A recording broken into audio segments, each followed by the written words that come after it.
साबिक वज़ीर-ए-आज़म नवाज शरीफ से मुलाकात के लिए पीपल्स पार्टी का वफ़द तश्कील। बिलावल भुट्टो, खुर्शीद शाह, नवीद कमर, शेरी रहमान और कमर जमान कायरा वफ़द में शामिल हैं। बिलावल भुट्टो की लंदन रवानगी की तैयारियां। नवाज शरीफ से मुलाकात होगी, जबकि मुलाकात में सदर, चेयरमैन सेनेट, गवर्नर पंजाब के ओहदे पर मुशावरत होगी। नवाज शरीफ से मुलाकात के बाद वतन वापसी पर बिलावल भुट्टो हल्फ उठाएंगे। यासिर मलिक हमारे साथ मौजूद हैं। यासिर, क्या डिटेल्स हैं? जी बिल्कुल, पाकिस्तान पीपल्स पार्टी ने मियां मोहम्मद नवाज शरीफ से मुलाकात के लिए वफ्द जो है वो तश्कील दे दिया है। वफ्द में बिलावल भुट्टो जरदारी की सरबराही में सैयद खुर्शीद शाह, नवीद कमर, शेरी रहमान और कमर जमान कायरा शामिल हैं। बिलावल भुट्टो जरदारी अब से कुछ ही देर में लंदन के लिए रवाना होंगे। वफाकी वज़रा बुध को काबीना इजलास के बाद लंदन रवाना होंगे।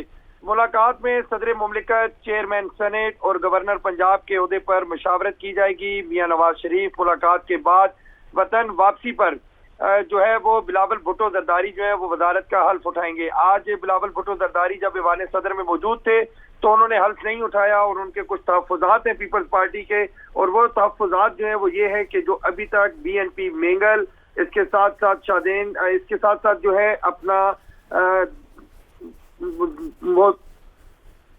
मोहसिन दावड़ और दीगर जो अरकान है उनको चूंकि अभी तक वजारतें जो है वो नहीं दी गई, तो इसके ऊपर जो है वो अब अपने तहफ़्फ़ुज़ात का इज़हार करेंगे। इसके साथ साथ पंजाब की जो बदलती सूरत हाल है, पंजाब में मुस्लिम लीग नून और उसके साथ पीपल्स पार्टी की जो एडजस्टमेंट की बातें चल रही हैं उस पर भी शदीद तहफ़्फ़ुज़ात थे। अब चूंकि ये वफ़द जो है ये नवाज शरीफ से मुलाकात करेगा, बिलावल भुट्टो लंदन में एक सेमिनार में शरीक भी होंगे। उसके बाद मुलाकात में तमाम तर जो तहफ़्फ़ुज़ात हैं पीपल्स पार्टी के उनसे नवाज शरीफ को आगाह किया जाएगा। नून लीग की जानिब से जो किए गए वादे हैं उनको भी एक दफा फिर से दोहराया जाएगा और याद दहानी करवाई जाएगी ताकि मनोअन उनके ऊपर अमल दरामद हो सके। जी ठीक है यासिर, बहुत शुक्रिया आपका।